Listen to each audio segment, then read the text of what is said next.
Vamos a hablar de hipoacusia. Ustedes ya conocen hipoacusia por su rotación, es la disminución de los umbrales auditivos, la reducción de la capacidad auditiva. Según la OMS, el 5% de toda la población tiene algún grado de sordera, o sea, al menos una sordera moderada, que es a partir de 40 decibeles. Y en niños se considera de 30 decibeles, pero para términos que hablemos en común, 40 decibeles ya se considera una sordera considerable, ¿no? Que va a causar déficit en el paciente. Se clasifica en hipoacusia conductiva de la sensorial y mixta, ¿no? Entonces, en hipoacusia conductiva hay un trastorno en el oído externo y en el oído medio. En cualquiera de esos dos niveles puede haber una lesión que esté interfiriendo con la transmisión de la vibración hacia el oído interno. Entonces, la hipoacusia conductiva se refiere al oído medio y oído externo. Hipoacusia neurosensorial al oído interno, nervio auditivo. Y la hipoacusia mixta es una combinación de ambas, ¿no? Causas más comunes: hipoacusia neurosensorial, envejecimiento a la cabeza, daño por ruido, sobre todo cuando hay algunas ocupaciones que pueden causar esto, por exposición prolongada al ruido, efecto ototóxico de algunos medicamentos. ¿Cuáles son? Sansificatos, diuréticos de asa, tratamiento anti-TB y tratamiento quimioterapia, ¿no? Exposición al ruido por ondas expansivas. El ruido también por onda expansiva puede causar una explosión. Toda esa energía liberada llega hacia el oído interno, también puede causar hipoacusia neurosensorial. Hipoacusia mixta, fluido. O sea, ¿de qué hablamos en este caso? Pues moco en el oído medio, ¿no? Otitis media serosa, otitis con efusión, cuerpos extraños en el oído, alergias por disfunción de la trompa de Eustaquio, ruptura de membrana timpánica y taponamiento de cerumen, ¿no? Cerumen impactado. La mezcla de ambas puede también producir algunos trastornos genéticos, infecciones, porque las infecciones pueden causar inicialmente hipoacusia conductiva, y gradualmente provocan parte neurosensorial, ¿no? Las infecciones son primero conductivas y luego se vuelven mixtas, ¿no? Trauma, nos referimos a fractura de hueso temporal, fractura de peñasco. Ustedes han revisado eso ya. Hay fracturas longitudinales, transversas de peñasco. En la anamnesis lo que tienen que preguntar pues la duración, cuánto tiempo tiene la hipoacusia para sospechar las causas, ¿no? Si fue súbita o gradual, porque hay patologías que son de inicio súbito, por ejemplo, sordera súbita. Hay otras enfermedades que son pues de inicio progresivo, cuando son neurosensoriales. Progresión, si es fluctuante, si es progresiva, si se recupera o no, compromiso unilateral o bilateral, si hay síntomas acompañantes, tinnitus, es zumbido de oído, ¿no? Vértigo, otalgia, torrea, antecedentes, ¿no? Patologías sistémicas, traumatismos, antecedentes de otitis, medicamentos, como ya saben, ototóxicos, antecedentes de hipoacusia, antecedentes laborales y exposición al ruido. La audiometría, ustedes lo han visto, se evalúa en una cabina audiométrica, que es una cabina insonorizada que está aislada del exterior. Puede ser que en esta cabina entre pues, más cantidad de personas, por ejemplo un niño con su mamá, ¿no? Ustedes han visto en el hospital, son cabinas más pequeñas para personas individualmente pueden ingresar a la cabina, y en comparación de un adulto a un niño, en un adulto obviamente va a colaborar con el examen del niño menor de 5 años, es difícilmente que nos colabore, ¿no? Entonces en ellos más difícil hacer una audiometría convencional, se tiene que hacer la audiometría con refuerzo lúdica, asistida pues, por juego o refuerzo visual. Se le manda señales de imágenes o destellos en una pantalla cada vez que se le manda el ruido en el oído al paciente, y hace un condicionamiento. Cada vez que escuche el ruido va a mirar la pantalla para ver la imagen o el destello de luz. Y una vez que está condicionado el paciente, se le empieza a matar los ruidos, cosa que cada vez que escuche va a levantar la mano o va a mirar, digamos, la imagen que está en la pantalla, ¿no? Entonces, de forma indirecta podemos evaluar la audición así, porque si no mira la pantalla es que no escucha, ¿no? Entonces se le mandan así los ruidos y cada vez que escucha va a mirar la pantalla. La vía aérea, con los audífonos binaurales, se evalúa la vía aérea, y la vía ósea, es decir, el nervio auditivo, lo que escucha el nervio auditivo se evalúa con el vibrador óseo. Las frecuencias son desde frecuencias graves, intermedias y frecuencias agudas. El área conversacional que más frecuentemente utilizamos en la vida cotidiana son las frecuencias de 500, 1000, 2000 y 4000. En esas frecuencias vamos a hallar nuestro promedio de tonos puros para poder determinar el grado de hipoacusia. Color rojo para el oído derecho, izquierdo, color azul. Entonces las marcas aquí indican los umbrales auditivos. ¿Qué es un umbral auditivo? Es el mínimo ruido audible. Aquí está ordenado el audiograma en frecuencias y en intensidades, ¿no? A mayor intensidad va bajando acá y se van cambiando las frecuencias en este eje. Hallemos un promedio de las frecuencias en 500, 1000, 2000 y 4000 y lo dividimos entre 4, ¿no? Hallemos el promedio y determinamos en dónde se encuentran normales de hasta 20 decibeles, ¿no? De 20 a 40 hipoacusia leve, hasta 70 moderada, hasta 90 severa y por debajo de eso profunda. Cuando no hay umbral auditivo, cuando el paciente no escucha nada en ninguna de estas frecuencias o intensidades, el paciente no levanta su mano, no responde, se considera anacusia o cofosis. Hipoacusia neurosensorial se distingue porque hay un daño en el nervio auditivo. Entonces, el daño es en el nervio auditivo. Como les decía, la vía ósea evalúa sobre todo el nervio auditivo. Entonces, la vía ósea acá son las marcas de corchetes, ¿no? Entonces, si la vía ósea está pegada a la vía aérea, los dos disminuidos, es decir, por debajo de 20 decibeles, se considera hipoacusia neurosensorial, ¿no? Ambos umbrales disminuidos, es decir, por debajo de 20 decibeles, y el gap es la separación entre esas dos líneas, ¿no? El gap está pegado a menos de, menor o igual de 15 decibeles, ¿no? Cuando es conductiva, es decir, el nervio auditivo está normal, y esta es la vía aérea, es decir, oído medio y oído externo están disminuidos los umbrales. Entonces es una hipoacusia conductiva. Cuando están disminuidos los dos pero separados, hablamos de hipoacusia mixta, ¿no? Porque los dos están disminuidos, es decir, por debajo de 20 decibeles, pero al mismo tiempo están separados por una diferencia, un gap mayor o igual a 20 decibeles. La acumetría es una parte de la evaluación auditiva que se realiza con diapasones. Eso se realiza, es parte del examen físico y vamos a describirlo. La prueba de Weber evalúa el diapasón en línea media, ¿no? A un nivel de la frente, el occipucio, se puede colocar y se distingue si es que es anormal cuando lateraliza a un lado, ¿no? Es normal cuando es central o si es que al mismo tiempo lateraliza a los dos lados, sería bien indistinto, eso es lo normal. Cuando es una hipoacusia conductiva, es decir, el daño está en el oído externo, oído medio, Weber va a lateralizar al oído que está escuchando más bajo. Y cuando es neurosensorial, va a lateralizar hacia el oído sano, es decir, al oído que escucha normal o escucha mejor, ahí va a lateralizar Weber. La QRD es una comparación entre la vía aérea y la vía ósea, ¿no? Colocamos el diapasón en la vía aérea, es decir, cerca del oído auricular, y la vía ósea pegado al hueso temporal, a la mastoides. Es negativo cuando la vía ósea, es decir, acá el diapasón, se siente más fuerte, más intenso el ruido en el hueso temporal, ¿no? Cuando pegamos al hueso. Ese es lo anormal. Entonces ocurre esto cuando hay una hipoacusia, ¿de qué tipo? Conductiva, ¿ya? Entonces hay una interrupción del pasaje y hay un bypass a través del hueso y se pasa directamente la vibración hacia él, hacia la cóclea, entonces se siente ahí más intenso. El RNE positivo es cuando es normal o cuando el oído tiene una hipoacusia neurosensorial, ¿no? Entonces aquí adelante va a escuchar mejor el ruido que atrás.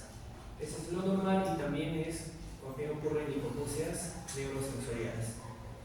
Entonces, rinier positivo, audición normal y hipoacusia neurosensorial. Es negativo solo en hipoacusia conductiva y hay una condición que se llama falso rinier negativo, es decir, el paciente, imaginemos que tiene una sordera de este lado, no escucha nada, es una hipoacusia profunda, y aún así le hacemos la prueba de diapasones. Colocamos adelante el diapasón, obviamente no va a escuchar nada porque está sordo completamente de ese lado, y lo colocamos atrás y el paciente dice que sí escucha. En esa condición yo diría que es una hipoacusia conductiva, pero ocurre ese fenómeno por lateralización. La vibración va a pasar al otro oído al que sí escucha y el paciente va a interpretar como si estuviese escuchando la vibración en el hueso, ¿no? Ese es un mecanismo de audición. Esa ocurre la prueba de falso rinier negativo, ¿no? La tímpanometría es otro examen auditivo, audiológico que vamos a realizar. Vamos a determinar el movimiento de la membrana timpánica y la posición en que se encuentra el pico de máxima distensión del tímpano. Aquí hay varias gráficas que nos van a indicar que están desplazadas. La normal es la curva tipo A. Y esta se localiza cerca a cero y con un pico de confianza que es significativo, no es ni muy pequeño ni muy extremo en alto. Entonces, hay valores normales para cada grupo de adultos o niños, ¿no? Lo principal que tienen que recordar es la forma de la curva, ¿no? Si la curva está muy pequeña o demasiado alta, o si es que está desplazada a presión negativa, o si es que no hay un pico en la curva, ¿no? Acá, por ejemplo, es una curva que le llaman plana, que no tiene un pico de compliance, y acá sí hay un pico pero está desplazado negativo. Esto ocurre cuando hay disminución de la presión del oído medio, es decir, una retracción, un consumo del oxígeno, y eso causa que haya presión negativa, una retracción. Eso ocurre en disfunción de la trompa eustaquia porque la trompa es la que equipara las presiones, ¿no? Y hay una curva B cuando ya hay un fluido en el oído medio, hay contenido en el oído medio y inmoviliza la membrana timpánica. Eso ocurre en otitis media serosa. Y cuando el pico es muy pequeñito, ocurre pues porque el tímpano está rígido o porque la cadena circular no deja que vibre. Eso ocurre en meningoesclerosis y también en otoesclerosis. La otoesclerosis es una enfermedad donde hay rigidez de la cadena circular, sobre todo a nivel del estribo. Entonces, en la otoesclerosis hay una curva de tipo AS, una curva pequeña, y está distendida en extremo cuando la membrana timpánica es delgada y se moviliza bastante, ¿no? Está súper elástica y tiene un pico de compliance alto. También ocurre cuando hay luxación de la cadena, porque la cadena ya no genera resistencia y se moviliza más de lo normal, ¿no? Entonces ahí está el resumen de lo que les dije. Emisiones otoacústicas es otro examen que se hace básicamente dirigido a screening neonatal de hipoacusia. El screening es un tema que se ve en neonatología porque es parte del tamizaje neonatal. Esencialmente en Perú existe una norma técnica de MINSA que se dirige a tamizaje neonatal. Está incluido el tamizaje auditivo, pero le da más importancia al tamizaje. ¿Qué es lo que han visto? Ustedes han visto neonatología, ¿no? ¿Han hecho tamizaje todavía? Bueno, sobre todo las enfermedades, ¿no? Genéticas, hipotiroidismo congénito, esas enfermedades son más enfocadas en tamizaje, ¿no? Pero está incluido dentro de esa norma técnica. Fenilcetonuria, otras enfermedades más raras, ¿no? La hipoacusia neonatal es una enfermedad que se debe diagnosticar con exámenes, no se ve, ¿no? El paciente puede parecer normal, pero puede ser que tenga sordera. Entonces, el examen de potenciales evocados de emisiones acústicas evalúa propiamente la cóclea, ¿no? Las células ciliadas externas son las que son evaluadas. Estas células ciliadas van a generar una vibración que va a ser, si pudiéramos escuchar esa vibración, nos colocamos al lado del oído, podríamos escuchar, pero es un ruido de cerca de 20 decibeles, más o menos 15 decibeles, que puede ser generado a través de la cóclea y llega a ser transmitido a través del conducto auditivo. Entonces, colocamos una sonda especial que nos va a ayudar a detectar ese ruido que genera la vibración de las células ciliares externas. Vamos a encontrar que las células son normales, ¿no? Entonces, el mecanismo de vibración ocurre por la acción entre la peristina y la membrana basilar de la cóclea. Hay dos tipos, emisiones otoacústicas espontáneas y otras provocadas. Es difícil hacer una distinción en teoría en esto. Lo práctico es de que ustedes conozcan de que hay un equipo que detecta esa actividad que se llama emisiones otoacústicas automatizadas. Es decir, es un equipo que se debería colocar a los pacientes recién nacidos y debería detectar, ¿no? El resumen de la prueba es de que si pasa o no pasa, es decir, si hay actividad de las células ciliadas o no. Cuando no pasa, es decir, no hay vibración de esas células, podemos escuchar hipoacusias de tipo coclear, ¿no? Hay hipoacusias que se centran efectivamente solamente en la cóclea y otras que están detrás de la cóclea, es el nervio auditivo. Cuando son cocleares, netamente cocleares, las detectan, ¿no? Entonces, si son detrás de la cóclea, este examen ya no nos va a ayudar, hay que complementarlo con el siguiente examen que vamos a hablar. Entonces, cuando hay una hipoacusia coclear al menos de 30 a 35 decibeles, es decir, el paciente ya tiene una sordera moderada, ya acerca a la moderada en niños, podemos ver de que este equipo ya no pasa el examen, ¿no? Entonces, si no detectamos el paciente pasa, estamos más tranquilos, pero si no pasara, hay que complementar también el examen con un examen de potenciales evocados auditivos de tronco cerebral. Es el siguiente examen. Se aplica en niños y en adultos, más enfocado a niños, como hemos hablado ahora, para hipoacusia neonatal, factores de riesgo perinatales, es decir, si un paciente ha tenido factores en el nacimiento y aún así no ha desarrollado, se tiene que hacer un seguimiento a los próximos años. Trastorno de la conducta, es decir, cuando un paciente no colabora con el examen, no colabora con la audiometría, también se le puede hacer exámenes de potenciales evocados auditivos del tronco cerebral y una audiometría no fiable. ¿Quiénes? Pues cuando tenemos un paciente con un problema neurológico que no nos va a ayudar o parece que colabora y no es tan fiable el resultado, ¿no? En adultos, para enfermedades neurodegenerativas, minimizantes, cuando hay una audiometría dudosa, y pacientes simuladores, porque hay inclusive pacientes que quieren simular ser sordos porque quieren un beneficio, por ejemplo, cuando han pasado pues un trabajo, quieren una indemnización por el tema de la sordera que ha sido provocada por su trabajo, ¿no? Muerte cerebral o un tumor del tronco cerebral. ¿Qué tumor? Básicamente enfocado al un tumor del ángulo pontocerebeloso, sobre todo xanoma vestibular o neurinoma de la costilla.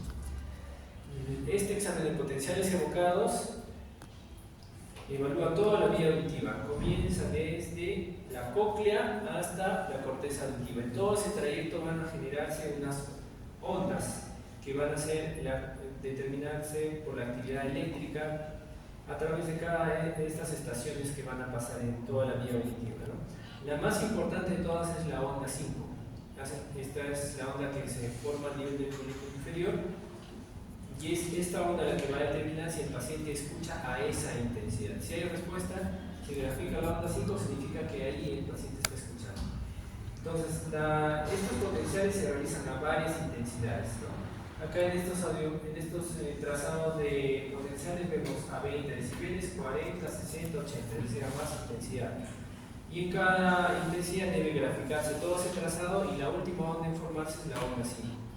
Entonces, los potenciales nos ayudan también a diferenciar si es una hipoacusia conductiva, que los españoles llaman de transmisión, o una hipoacusia neurosensorial, que como les dije, se clasifica en cocleares o retrococleares. Entonces, ¿qué ocurre en una hipoacusia conductiva, es decir, transmisiva, como dice acá? Las ondas están todas desplazadas hacia, digamos, la latencia, es decir, el tiempo que demora en aparecer la onda 5, eso se llama latencia, es normal. La latencia está aumentada, es decir, desplazada. Entonces vemos aquí, por ejemplo, en este oído que todas las latencias son normales, pero aquí vemos en estas guías que nos están graficando que están prolongadas todas las latencias, en todas las intensidades, ¿no? Eso indica que es una hipoacusia conductiva y llega a un nivel en donde ya se escucha el paciente. Todas las latencias están desplazadas. En una hipoacusia coclear, es decir, propiamente de la cóclea, las latencias son normales. Aquí, por ejemplo, el oído derecho es normal, todas las latencias son normales. Aquí también todas las latencias son normales, no están desplazadas, pero llega un momento en donde desaparece la onda 5. Entonces, esa es una hipoacusia coclear. Y es una hipoacusia retrococlear, es decir, como esta, cuando la onda 1, la primera onda que se grafica es normal, pero la onda 3 y la onda 5 están prolongadas, ¿no? Como en esta imagen, ¿no? Desplazada la onda 1 y la onda 3. Aquí en esta imagen, ¿no? Por lesión retrococlear. Entonces, eso es una hipoacusia neurosensorial retrococlear. Entonces, la hipoacusia neonatal se debe hacer un tamizaje a todos los recién nacidos para determinar, ¿no? ¿Por qué motivo se hace tamizaje? Porque el 50% de todos los recién nacidos que son sordos no tienen ningún factor de riesgo. El 90% de los niños sordos nacen de padres no oyentes, es decir, no hay ningún antecedente en la familia de que haya sordera. Entonces, parece que toda la familia es normal, pero llega a ser sordo el paciente. Sin programas de tamizaje, esta sordera se demora en reconocer, en diagnosticar cómo es en nuestro medio. En nuestra realidad, pues no hay tamizaje en todas partes y los niños son diagnosticados cuando pues, se les empieza a evaluar que no hablan, que no desarrollan el lenguaje. Entonces ahí es donde se preocupan y tardíamente, a los 2 o 4 años, en ese periodo, se diagnostican. Porque la sordera no se ve, entonces solamente hay forma de sospecharla con algunos factores. ¿Por qué debemos diagnosticar a un niño que es sordo desde el inicio? Porque para poder hablar se necesita escuchar. Si no escuchas, no vas a hablar, entonces va a ser sordo mudo, ¿no? Identificar la sordera antes de los 6 meses es lo ideal, ¿no? Y a partir de esa edad, si damos una rehabilitación, es decir, audífono, al menos audífono y terapia, esa capacidad va a aumentar y puede llegar a desarrollarse un lenguaje normal. ¿Qué pasa si yo evalúo al paciente ya cuando ha desarrollado la sordera y estábamos pues, a los 4 o 5 años? Esa capacidad de desarrollar de la plasticidad neuronal no se va a generar y va a terminar el paciente, a pesar de escuchar, no va a poder comprender, ¿no? Y no va a desarrollar un lenguaje adecuado. Entonces, si ni bien diagnosticado el paciente, se tiene que estimular el oído con audífonos y cuando ya se tenga la probabilidad de hacer un implante coclear, se debe realizar. ¿En quién se realiza el implante coclear? En un paciente que no escucha nada, es una hipoacusia severa, profunda, bilateral, ¿no? Si un niño escucha solo de un oído y el otro está, este está normal y este no escucha nada, al menos con este oído va a poder desarrollar el lenguaje, ¿no? Pero si los dos oídos están anulados, se tiene que estimular mediante audífonos. ¿En quiénes utilizamos audífonos, no? Cuando es una sordera leve o hasta moderada, ¿no? El paciente le colocamos un audífono, va a llegar a escuchar, ¿no? Pero si es una sordera severa, profunda, el audífono va a ayudar poco y inclusive a pesar del audífono puede continuar con ese proceso de desarrollar la sordidez, ¿no?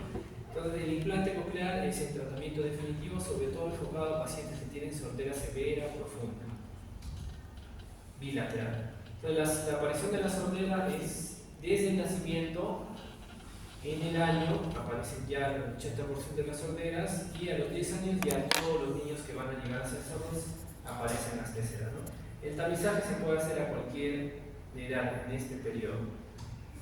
¿Y por qué hay hipoacusias de inicio tardío? Porque hay factores de riesgo que están en el nacimiento, no determinan todavía la sordera en el momento, pero más adelante van a causar, ¿no? El desarrollo de una sordera a nivel tardío. La hipoacusia del recién nacido, cuando ni bien ha nacido, se debe prestar atención, son factores de riesgo. Por ejemplo, hay antecedentes comunitarios de todos, anomalías craneofaciales, problemas genéticos que generen pues, alteración en el desarrollo facial, por ejemplo, fisura palatina, microcefalia, macrocefalia, todos esos tipos de alteraciones craneofaciales están relacionadas a hipoacusia neonatal. Esto es importante, muy bajo peso al nacer, menos de 1500 gramos, hiperbilirubinemia, es decir, ictericia, que necesita examinio, transfusión, exposición neonatal a hermototóxico, porque pacientes que pasan a tratamientos por alguna infección, por ejemplo, sepsis neonatal, van a necesitar tratamiento y sobre todo los ototóxicos son que prestarles atención. Meningitis bacteriana, esto causa definitivamente sordera, también otras alteraciones neurológicas. Asfixia perinatal, es decir, apgar de 0 a 4 al minuto y de 0 a 6 a los 5 minutos. Eso es asfixia. Ventilación mecánica, es decir, al menos durante los 5 días el paciente esté intubado en esta ventilación, genera pues riesgo de hipoacusia. Y algunos otros hallazgos que están relacionados a hipoacusia, por ejemplo, problemas de malformaciones renales están asociadas a hipoacusia, problemas de malformaciones en el pabellón auricular externo también se sospechan de hipoacusia, ¿no? Apéndices preauriculares, malformaciones de algún grado se asocian a hipoacusia. De aparición tardía, entonces cuando ya pasó este periodo neonatal hasta los 10 años puede aparecer algún grado de sordera. Como le decía, ¿no? Antecedentes de hipoacusia hay que considerarlos, pero no son determinantes. De todas formas hay que prestarle atención a todo lo demás. Síndromes, cromosopatías, enfermedades neurodegenerativas, TORCH, sobre todo TORCH está asociado a encefalopatías infosistémicas. Entonces el tamizaje incluye esos dos exámenes, emisiones autoacústicas y potenciales abocados automatizados de tronco cerebral. Los dos exámenes son exámenes que se deben de realizar de forma complementaria. Cuando se hace uno solo, la sensibilidad y la especificidad es menor, ¿no? Solo emisiones autoacústicas 66 y 98%, ¿no? Si combinamos ambas, la sensibilidad aumenta a 92 y la especificidad a 98. Entonces, emisiones autoacústicas, evalúa la cóclea. Potenciales abocados automatizados de tronco cerebral, evalúa toda la vía auditiva, ¿no? Entonces, la sordera coclear, cuando hacemos un solo examen, por ejemplo, examen de emisiones autoacústicas, nos va a ayudar a diagnosticar solo las hipoacusias cocleares. Y esos son del 80 al 90% de las sorderas. El resto, que es más o menos el 10%, no se diagnosticaría solamente con este examen, por eso hay que hacer el examen de potenciales evocados automatizados de tronco cerebral. Un caso clínico, ¿no? Un paciente de 6 meses que sus padres sospechan de que no oye, no responde estímulos sonoros.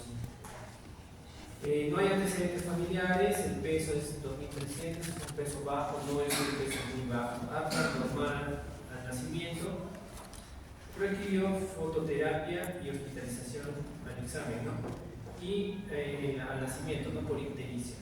Examen neurológico normal es el preparato y evaluamos la otoscopía. Ustedes han visto otoscopías, este es un tímpano normal porque vemos el triángulo luminoso.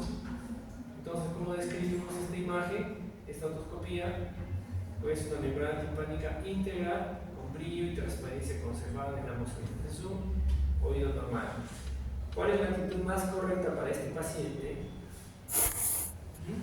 Vamos a analizar. Realizar emisiones autoacústicas, ya que este método permite el diagnóstico precoz y completo. ¿Será cierto eso? No. Definir el diagnóstico hasta que se pueda realizar la audiometría, que es más objetiva. No se puede diferir el diagnóstico en el niño, no hay que hacer exámenes pronto. Se pueden realizar emisiones autoacústicas y si están alteradas, medir el umbral auditivo con potenciales abocados del tronco cerebral para que el diagnóstico sea lo más precoz posible. Eso es correcto, ¿no? Si se detecta la hipoacusia neurosensorial profunda, es útil colocar un implante a partir de los 5 años. ¿Eso es cierto? Tampoco. No se debe colocar lo más pronto posible y no esperar a los 5 años.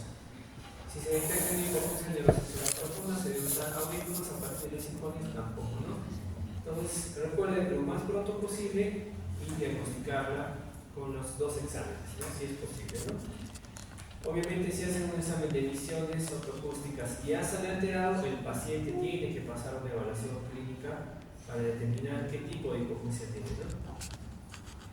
Presbiacusia es la audición, la disminución auditiva, la baja auditiva en adultos, ¿no? Adultos mayores. Corresponde esto a un envejecimiento celular, pero también por factores como exposición a ruidos, infecciones o tóxicos. Y lo importante es que en los adultos mayores está relacionada a alteraciones cognitivas y emocionales. El paciente pierde capacidad cognitiva, se puede deprimir, aislar. Entonces un adulto mayor que no escucha está en medio de la conversación con ustedes, no escucha nada y se aísla, no escucha nada, todo el mundo conversa y no entiende nada, entonces se asocia a depresión también. Asociado a tinnitus, es muy frecuente. Ustedes han visto en la consulta que hay pacientes que tienen zumbido de oído y es un síntoma bastante común. Afecta la calidad de vida, la autovalencia y hay factores de riesgo, ¿no? Predisposición genética, porque hay familias que tienen hipoacusia, exposición al ruido, ya lo han visto, ototóxicos, infecciones, tabaquismo, pero también enfermedades sistémicas, ¿no? Como la de hipertensión, diabetes, enfermedades inmunológicas. Todo lo que sea enfermedad sistémica y no esté bien controlada se va a asociar a hipoacusia. Generalmente es bilateral y simétrica, ¿no? La mayoría de los pacientes tienen sus dos oídos disminuidos cerca de la misma intensidad y es más frecuente en frecuencias agudas. Si ustedes han visto alguna vez, o pueden hacer la prueba, ¿no? Colocar un ruido muy agudo, muy agudo, inclusive en el celular pueden probar si notan a un niño y a un adulto mayor y les hacen escuchar el ruido, es muy agudo, no lo va a escuchar el adulto mayor porque pierde la capacidad de esas frecuencias. El niño sí lo escucha, ¿no? Entonces las frecuencias agudas, como ven en este diagrama, están afectadas, ¿no? Son las más disminuidas y las frecuencias graves son las que más se conservan, ¿no? Entonces el paciente adulto mayor escucha aquí, pero acá ya no escucha los ruidos agudos.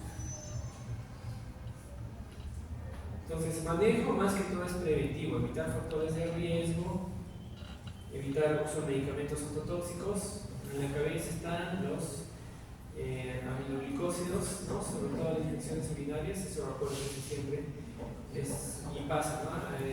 Paciente adulto mayor, coloca gentamicina por una infección urinaria y empieza a escuchar, a tener problemas, no solo auditivos, sino también vestibulares, ¿no? Porque los ototóxicos son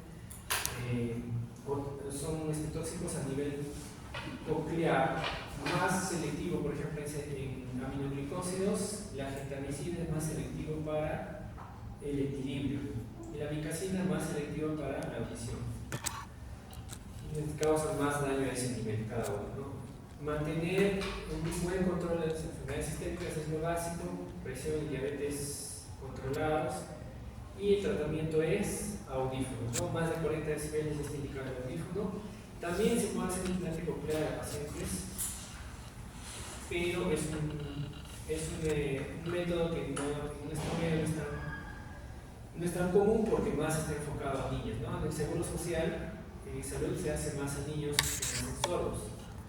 Se puede hacer en adultos, pero más que todo de forma particular, ¿no? Si hablamos a nivel de seguridad social. Lo más factible para un adulto es primero utilizar el audífono. Solo si el caso no responde bien al audífono, se puede plantear un implante coclear. Vamos a hablar de patologías del oído medio, oído externo y oído interno. Entonces ya ustedes ya conocen las estructuras del oído medio que se pueden ver a través de la membrana tipánica. Todo lo que está por encima de los ligamentos malleolares es parte flácida, todo lo que está por debajo es parte tensa, ¿no? El triángulo luminoso, ¿por qué lo reconocen como derecho? Porque está hacia anterior, ¿no? Hacia adelante. Entonces, oído derecho, estos son los cuadrantes anteriores, y en el oído izquierdo, estos son los cuadrantes anteriores. Por eso distinguen que es izquierdo o derecho. Hay otras estructuras que también deben conocer, como es el annulus o el anillo fibroso, donde se inserta la membrana tipánica nerviosa temporal.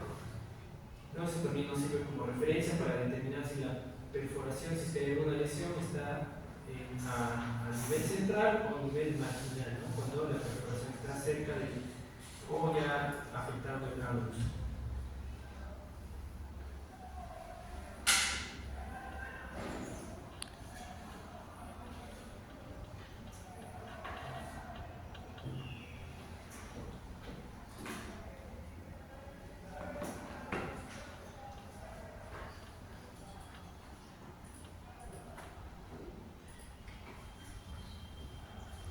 Bueno, aquí está un video que van a ver, ustedes ya se lo seguramente se lo han pasado.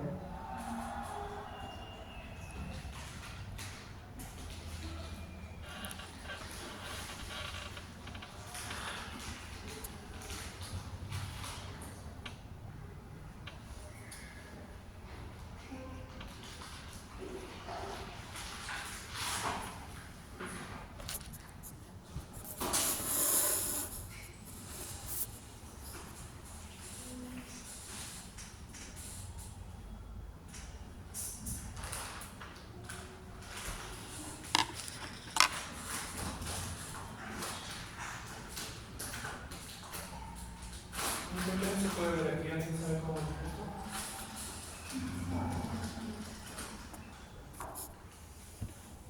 Bueno, este video ya se pasó algunos, no sé si todos lo mismo.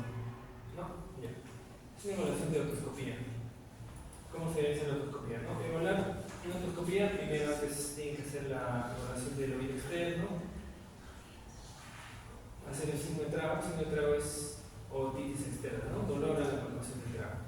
Ver si hay alguna alteración en el oído externo, palpar, ver si hay dolor en la apófisis mastoides, signo de mastoiditis, o enrojecimiento o desplazamiento del pabellón auricular hacia adelante, como sale en esta imagen, ¿no? Desplazamiento hacia afuera del pabellón auricular y enrojecimiento es signo de mastoiditis, sobre todo en niños, ¿no? La otoscopia ya lo han visto ustedes.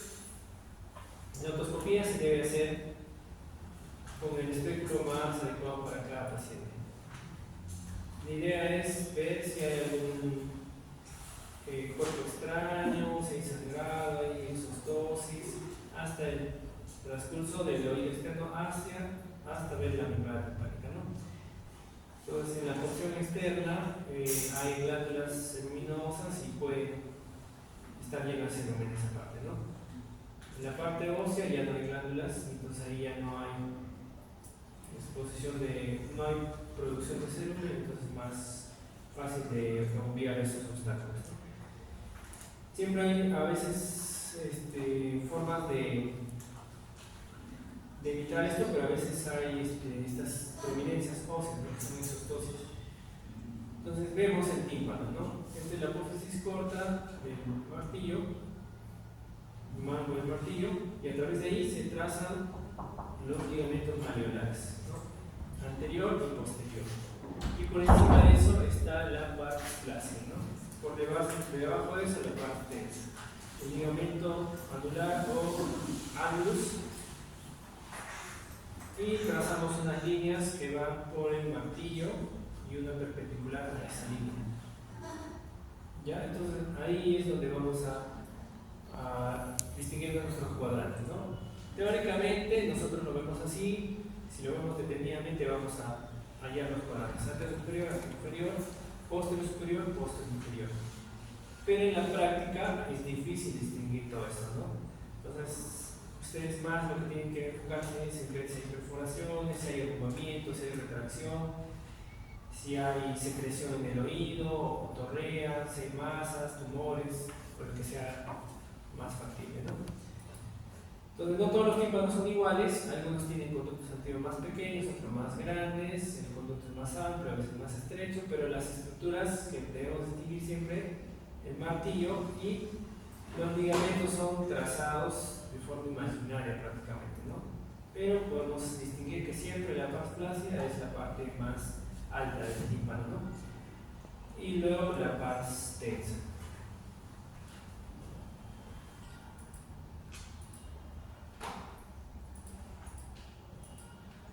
Entonces, hay otras estructuras que se pueden ver, ¿no? A través del...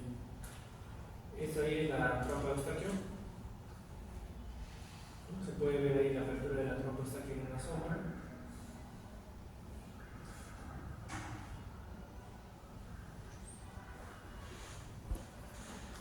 Me acuerdo del tímpano, pero no siempre lo van a ver, no tienen que ver a detenimiento, ¿no? La otra maniobra que tienen que hacer es valsalva, ¿no? Para ver el movimiento, y la retracción, para eso es otra maniobra que se mató en vivo.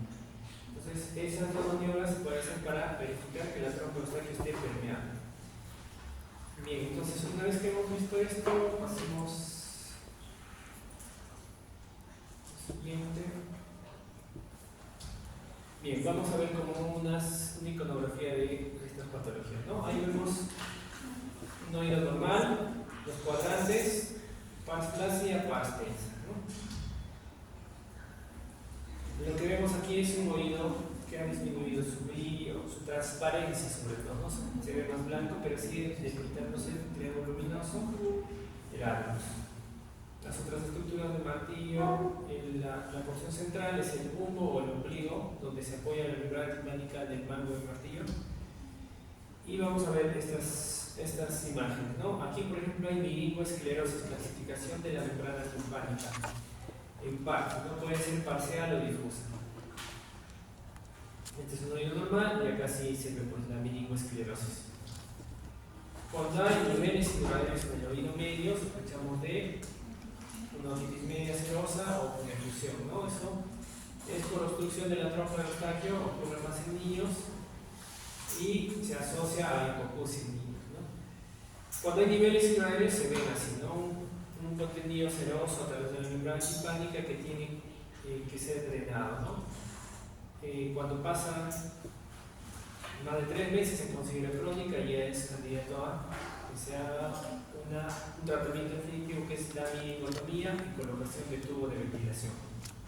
Ese es el tubo de ventilación que sale ahí, por ahí va a salir el exudado y se va a colocar ese tubo de forma temporal, usualmente, ¿no? Después de unos meses va a salir, unos 6 meses hasta un año se queda ahí y sale. Es el tratamiento definitivo de la otitis serosa. Hay perforaciones también, como es la perforación central de la membrana timpánica, se asocia pues a cambios también en la membrana como son meningoesclerosis.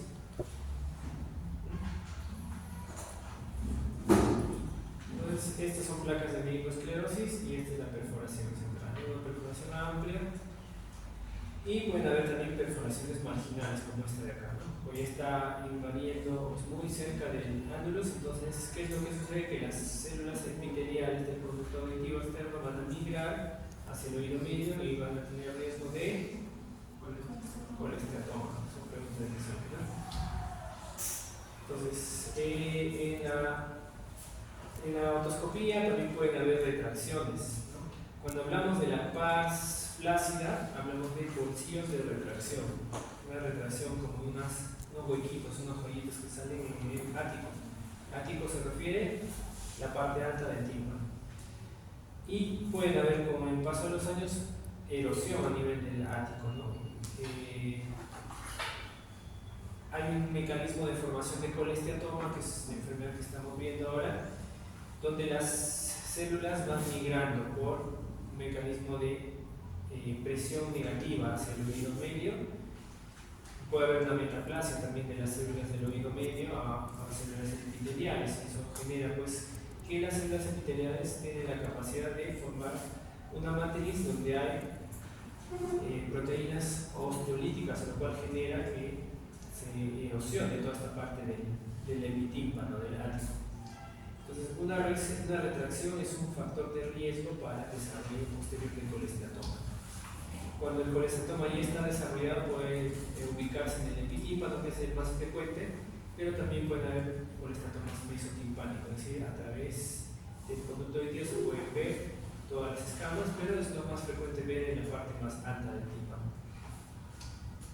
También hay procesos de retracción de la pars tensa. Cuando se retrae, esto se llama atelectasia timpánica y puede haber con el tiempo erosión de la cadena circular, como aquí se ve, ¿no? Aquí se ve el martillo, se ve el estribo, pero ya no se ve el yunque. Entonces, esa es una erosión del yunque asociada a atelectasia timpánica. También por un mecanismo de retracción por presión negativa en el oído. Otitis adhesiva, cuando ya el tímpano está pegado completamente y no hay cadena circular que esté ahí en la caja timpánica. Lavado de oídos, eso lo vamos a obviar. Eso han visto en sus clases prácticas. Y vamos a ver algunos casos clínicos para orientarnos a las patologías. Tenemos un caso de una paciente, mujer de 42 años, que hace una semana presenta sordera brusca, ¿no? De un momento a otro siente que no escucha. y tiene zumbido, tinnitus en ese oído, y previamente hace un año ya tenía ese zumbido, ya sentía el zumbido que se ha ido incrementando últimamente.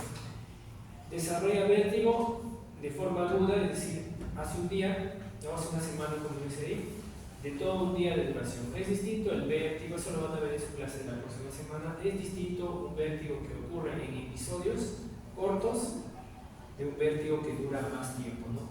Dura media hora, dura una hora, dura todo un día, es distinto el enfoque, ¿no? Si es que está asociado a hipoacusia, si es que no está asociado a hipoacusia, es importante. Entonces, la paciente tiene antecedentes de diabetes, hipertensión arterial, y en el examen tiene una membrana timpánica normal. Está conservado todo el brillo, transparencia e integridad. Pero tiene un nistagmo. El nistagmo es el movimiento espontáneo de los ojos sin un estímulo que lo provoque. El examen de Anterberg es un examen que yo lo acabo aquí por el tema que es parte de la evaluación motoneurológica. El paciente hace lo mismo que Kronberg, estira sus manos y empieza a dar pasos de marcha. Cuando hay alteración vestibular, el paciente va a tender ahí hacia un lado, ¿no? Y rota la marcha hacia un costado. Rompe áreas de repulsión, y entonces vamos a ver lo que podemos distinguir en esta imagen. Lo voy a poner aquí. Entonces, esa es una imagen de nistagmo, ¿no? Seguramente algunos en su práctica lo han visto. El nistagmo tiene una fase rápida y una fase lenta. Cuando ven esta imagen, el paciente tiene vértigo, propiamente está sintiendo la sensación de giro, objetivo o subjetivo, ¿no? De las dos formas puede pasar. Hay una fase rápida, por ejemplo aquí hacia el lado izquierdo, y la fase lenta hacia el lado derecho. Cuando un paciente, ustedes ya ven que tiene nistagmo, tienen que determinar si es un nistagmo espontáneo o un nistagmo provocado. Es espontáneo porque cuando ustedes lo evalúan, miran sus ojos y sin ningún estímulo el paciente está teniendo el nistagmo. Eso ocurre usualmente en patología vestibular aguda, es decir, el paciente que reciente, hace poco, puede tener ese nistagmo. Eso es lo más frecuente, ¿no? Eso lo van a ver en su siguiente clase también. Pacientes con síndrome vestibular agudo. Un paciente que tiene vértigo hace poco y tiene este nistagmo, ¿no? También hay pacientes que tienen nistagmo provocado.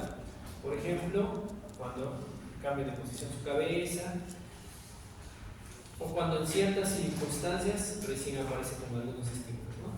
Por ejemplo, el ejemplo más clásico es el vértigo paroxístico vendido, se lo van a ver igual en su siguiente clase.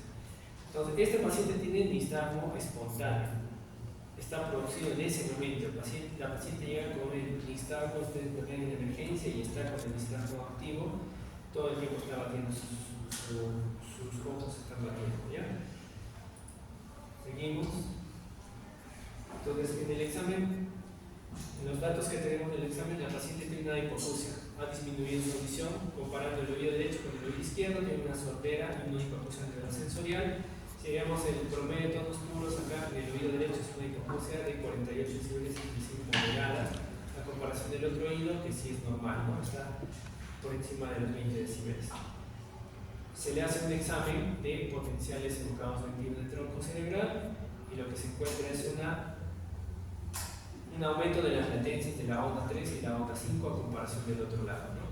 Entonces, esto habla de un problema retrococlear. ¿Y qué les había dicho hace rato que es un problema retrococlear? Es una enfermedad a nivel del tronco cerebral. ¿Y qué cosa es?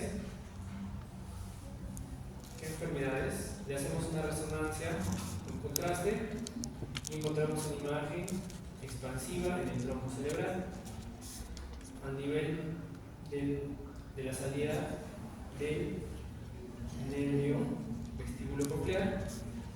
¿Cómo se llama esta enfermedad? Neuritis vestibular, ¿no? Es la enfermedad más frecuente del área del tronco cerebral, es decir, el tumor más frecuente es una imagen que desplaza. Puede provocar también, por su continuidad, algunos síntomas a nivel del nervio facial, porque está ahí también el nervio facial. Pero básicamente sus problemas son síntomas sensitivos, es decir, hipoacusia y vértigo, ¿no? Son los síntomas principales. Entonces, el schwannoma vestibular es el término más correcto ahora, que se llamaba antiguamente clorino acústico, puede provocar estos problemas, ¿no? Hipoacusia de inicio súbito, puede causar tinnitus, que también puede ser ya de larga o de larga data anterior, y puede causar eventos de crisis de vértigo, y usualmente los pacientes debutan así con crisis de vértigo. Entonces, ¿qué vamos a distinguir acá? ¿Qué vamos a analizar? ¿No? Es necesario realizar un estudio de resonancia magnética con gadolinio, ya que puede ser el tumor más frecuente del ángulo pontocerebroso, como les dije. La patología se desarrolla a nivel vestibular, como dice su nombre, schwannoma vestibular, pero no son frecuentes las crisis de vértigo previas. Primero va desarrollando la hipoacusia, el sonido y el vértigo. La hipoacusia probablemente es neurosensorial y retrococlear, ¿no? Retrococlear, detrás de la cóclea, nivel de nervio. Es claro, eso es verdadero. El tratamiento incluye corticoides y ciprofloxacino. No es una infección, es un tumor, entonces esto no es correcto. Y es un proceso esporádico hereditario y el tratamiento quirúrgico es en la mayoría de los casos, ¿no? Hay una enfermedad que se asocia a schwannoma vestibular y es hereditario. ¿Alguien sabe cuál es? ¿No llegó neurología? ¿No llegó neurología? A ver, ¿se han llevado pediatría? ¿A qué altura de pediatría están? ¿Solo neonatología o ya pediatría? ¿Manchas, café con leche de suena? Neuromatosis, tipo 2, ¿no? Esa es la que se asocia a schwannomas vestibulares. Caso clínico 4. Paciente varón de 3 años. Es un niño que hace más o menos 48 horas comienza con rinorrea y fiebre, 38 grados. Tiene hiporexia y se despierta a mitad de noche muy irritable, ¿no? Antecedentes, inmunizaciones incompletas, ¿no? No le han colocado todas sus vacunas. Asiste a una guardería, o sea, tiene contacto con otros niños, vive en una zona urbana, pero sus padres laboran en una zona rural. Entonces se encuentra a cargo de sus abuelos, ¿no? Aquí vemos el tema, ¿por qué lo coloco esto? Porque hay factores de riesgo, ¿no? Es un niño que tiene fiebre y también tiene otalgia, ¿ya? Tiene dolor de oído. Entonces asiste a una guardería, es factor de riesgo de otitis, ¿no? Ya desde ahí vamos pensando. Bueno, el factor social aquí, porque el paciente no está con sus padres, se lo con sus abuelos, y pues hay que tener en cuenta eso también. Se observa que está en buen estado general, pero está irritable y en algunos momentos manipula el oído derecho. Entonces vemos en la otoscopía esta imagen que es característica y siempre se van a acordar cuando les llega un paciente, un niño a emergencia que tiene dolor de oído y tiene esta imagen donde se ve la membrana abombada. ¿En qué parte se abomba más fácil la membrana? En la parte que tiene menos resistencia, que es la paz clásica. Aquí arriba es donde se abomba más fácilmente y luego progresa a la paz densa, ¿no? El brillo y las flores están alterados, hay un aumento de la vascularización, congestión, eritema, y esta es una imagen característica de otitis media. Otitis media, ¿qué? Aguda, ¿no? Otitis media aguda, y el oído izquierdo es normal. Entonces, ¿cuál es el manejo más adecuado? Para responder esta pregunta que ya le deben haber hecho este tema en el doctor Sarmiento, ¿no? Vamos a reforzar eso porque siempre es pregunta de esto. ¿Ya? Entonces, ¿qué vamos a hacer con este niño? Uno pensaría que tiene dolor de oído, otitis media, de frente a antibiótico, ¿no? Entonces, hay que seguir un protocolo para hacer el manejo, ¿no? Es lo más apropiado y adecuado, ¿no? Entonces, analgésicos y regulación por 48 horas es la clave, ¿no? ¿Qué es lo que se debe hacer?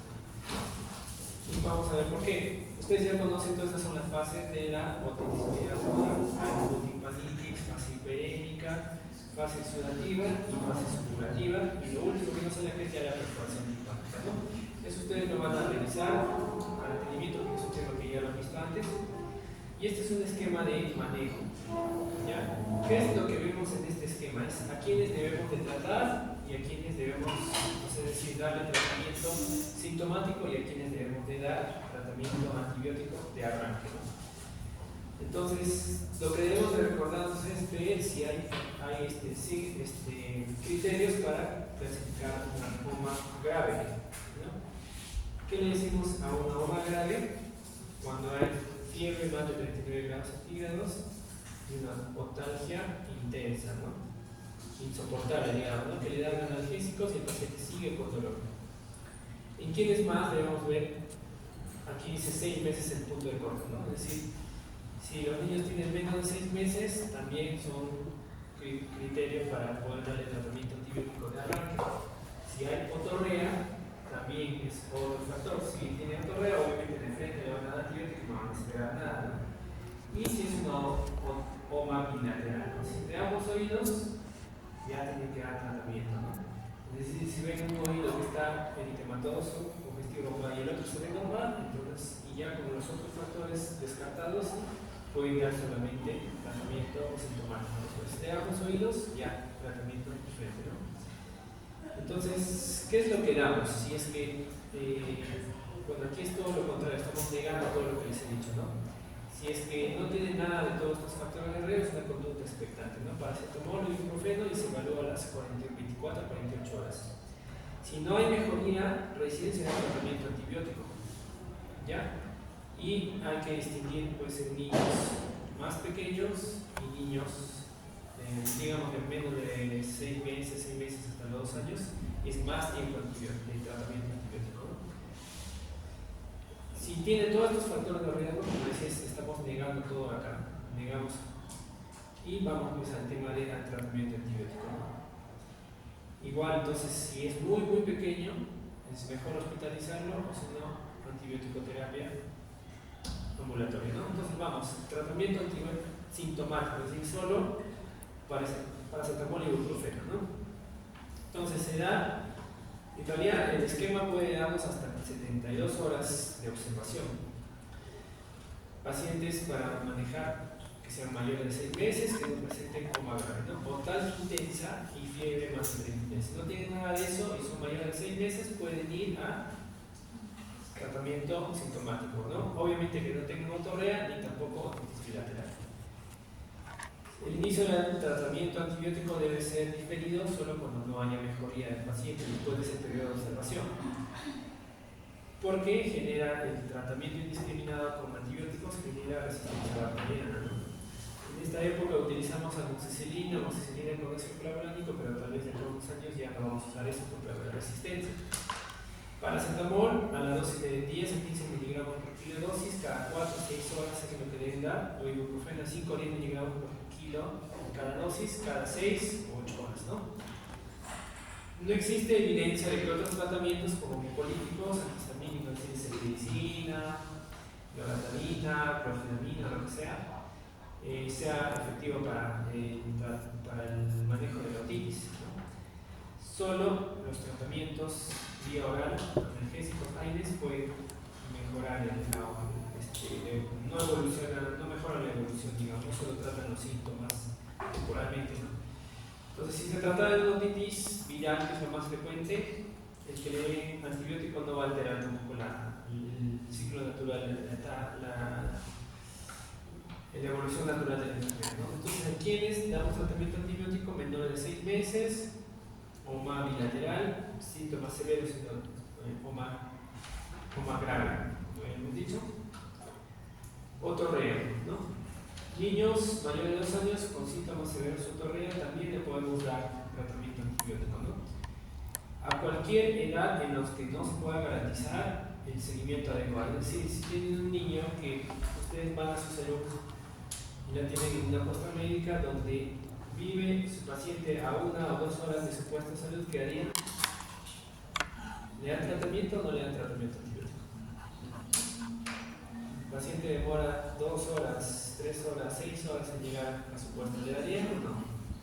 Claro, obviamente hay que darle, ¿no? El riesgo-beneficio es mayor el riesgo, mayor el beneficio, perdón, ¿no? ¿Por qué? Si el paciente tiene una otitis curada y no lo tratan, va a ser peor, las complicaciones van a ser peor. Solo en esos casos pueden dar tratamiento antibiótico. Amoxicilina, la dosis, esto siempre se debe acordar, 80-90 miligramos por kilo de peso, es una dosis alta porque recién a esa concentración hay llegada del antibiótico hacia el fluido medio, recién a esa dosis, ¿no? La dosis habitual, ¿cuál es de amoxicilina? Para otras enfermedades, 30-50 miligramos por kilo de peso, ¿ya? Se reparte en 8 a 12 horas. También amoxicilina con ácido clavulínico cuando hay sospecha de resistencia. Hay varias presentaciones en realidad, ¿no? En proporción de 8 a 1, ¿no? En soluciones de 100 con 12.5 de ácido clavulánico y también hay de 800 más 125, es más que todo para adultos. Pero hay otras presentaciones también de 400 miligramos con 50 de ácido clavulánico, 450, ¿no? Así, aquí es el equivalente. Entonces, en ese caso, el paciente, como era el caso clínico, entonces, paciente, era un niño de 3 años, pasó el punto de corte de los 6 meses, no tiene criterio grave, ¿no? 38 grados, no tiene 39. Hace 48 horas paciente anorrea y fiebre, ¿no? Pero no tiene otalgia en ese momento, ¿no? Recién desarrolla la otalgia ese día, ¿no? Está irritable, recién comienza con la otalgia, perdón. Y pues vive en una zona urbana, ¿no? Otro factor que deben de acordarse es la inmunización de sincopera, ¿no? ¿Cuál es la causa más frecuente de otitis media aguda? Causas bacterianas.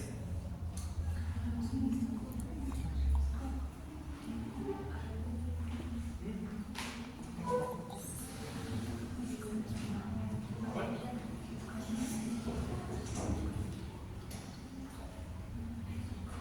Neumococo. ¿Hay alguno para neumococo? ¿Sí? Ya.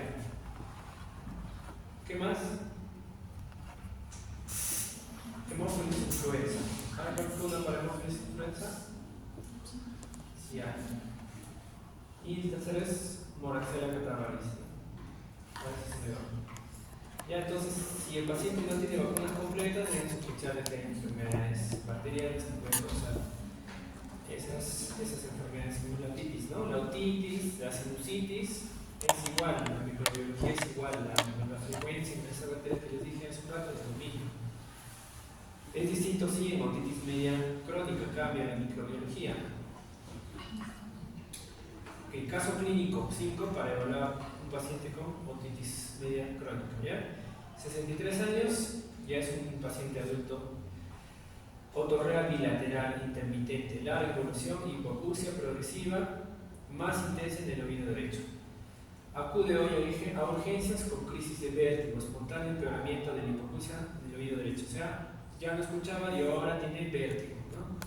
Es usualmente eso lo que va a llegar a emergencia, los pacientes con vértigo, mareados.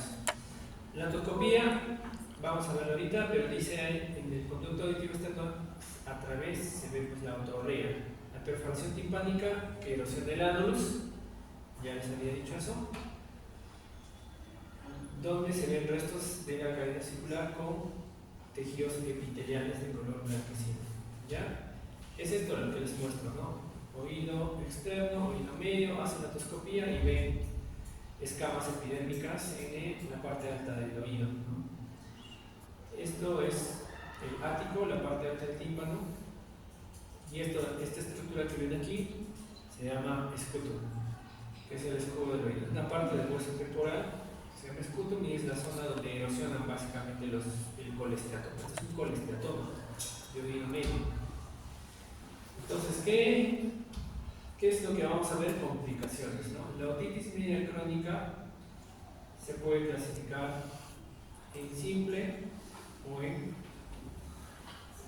colesteatomatosa, ¿no? Para ambos son igual las complicaciones, solo que las otitis medias crónicas colesteatomatosas pueden generar más complicaciones. Entonces, aquí ven una clasificación, aquí dice intracraneal y intratemporal. Entonces, la intracraneal se refiere a que está dentro del cerebro, digamos, ¿no? Intracraneal. Intratemporal es en el hueso temporal. En realidad se puede combinar esta interpretación. Yo puedo decir intracraneal y extracraneal también para esto. Y lo mismo puedo decir intratemporal y extratemporal. Es lo mismo, básicamente, ¿ya? Entonces, intracraneal, es decir, en el cerebro, absceso, puede ser extradurales, subdurales, meningitis, absceso cerebral, tromboflebitis en seno lateral. De todas estas, ¿cuál es la más frecuente? ¿Cuál?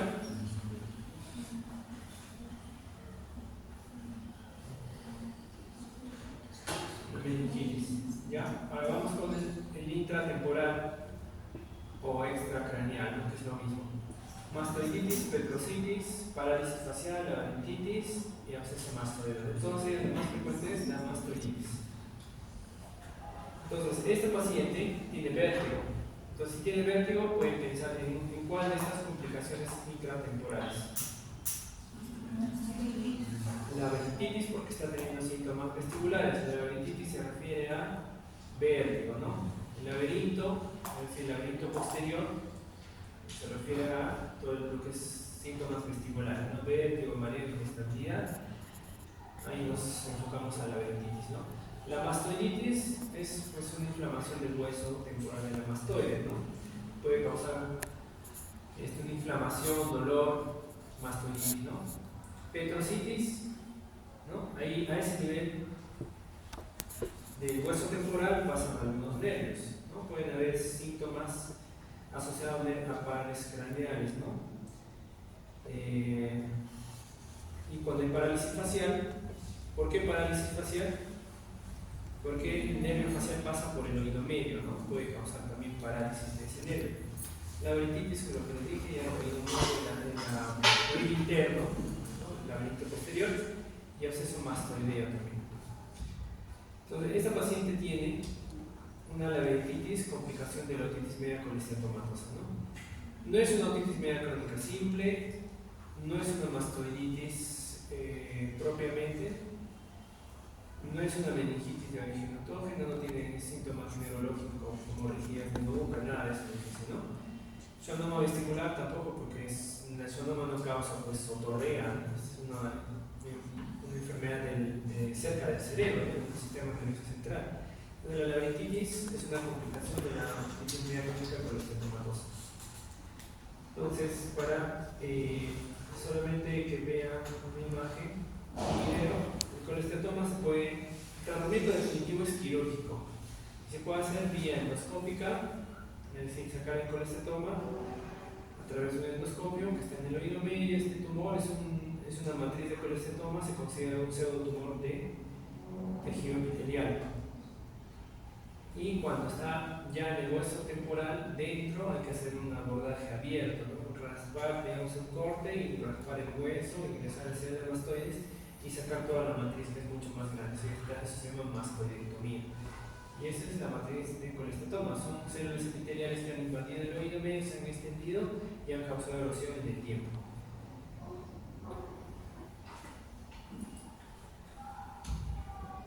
Vamos a otro caso clínico. Este es un niño ya algo más frecuente que van a ver. Niño de 5 años que acude a la consulta. Madre refiere que en los últimos 8 meses presenta dificultad para entender el habla. En ocasiones durante este periodo ha notado que no responde al llamado, ¿no? Infecciones de oído recurrente tratadas con antibióticos desde el nacimiento. En la otoscopía presenta integridad de la membrana, pero está retraída y presenta inmóvil a la otoscopía neumática. La otoscopía neumática es el gol estándar para diagnóstico de otitis, ¿no? Cuando hay inmovilidad de la membrana timpánica y hace la otoscopía, indica que hay fluido en el oído medio, entonces se dice que es otitis, ¿no? Ahora, ¿de qué tipo? Hay múltiples niveles hidroaéreos en el oído medio, ¿no? Brillo y transparencia disminuidos. En la nasofibroscopía, es un examen para evaluar la nasofaringe, encontramos hipertrofia adenoidea moderada. En la audiometría hay hipoacusia. Entonces, esta es la imagen de endoscopía, se ven los niveles hidroaéreos, que ya les dije qué cosa era. otitis media serosa, ¿no? En la nasofibroscopía, bueno, esta es una imagen de endoscopía, ¿no? Nasofibroscopía. Ingresamos por la nariz con un fibroscopio flexible, ingresamos y nos ubicamos a esta zona, ¿no? Y en el endoscopio vemos, en la pantalla vemos esta imagen. ¿Qué cosa es esto? Aquí estamos en la nasofaringe, ¿no? Aquí dice su nombre. ¿Qué es esto? La adenoide, ¿no? Esta es la adenoide. Y esto se llama clasificación de Parik, que es una evaluación endoscópica. La clasificación de Parik es una evaluación visual por endoscopía donde determina el crecimiento de la adenoide, ¿no? Se dice que es leve cuando el 50% de la coana se encuentra ocupada por ese tejido. De 50 a 75% cuando es moderada y severa cuando es más del 75%. ¿Ustedes qué dirían acá? ¿Qué grado de hipertrofia es? ¿Porcentaje? Más del 75, ¿no? Esto es severa. Entonces, este paciente va a tener problemas al respirar, va a roncar en las noches, va a respirar por la boca. ¿Dónde está la trompa Eustaquio aquí?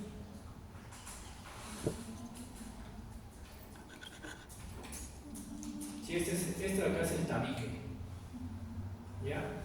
Este de acá es la pared y este es el cornete inferior. Entonces la trompa Eustaquio va a estar a esta altura. ¿Creen que la trompa Eustaquio va a estar libre o va a estar presionada por la adenoide? Presionada. Entonces, ¿qué es lo que causa la hipertrofia adenoidea?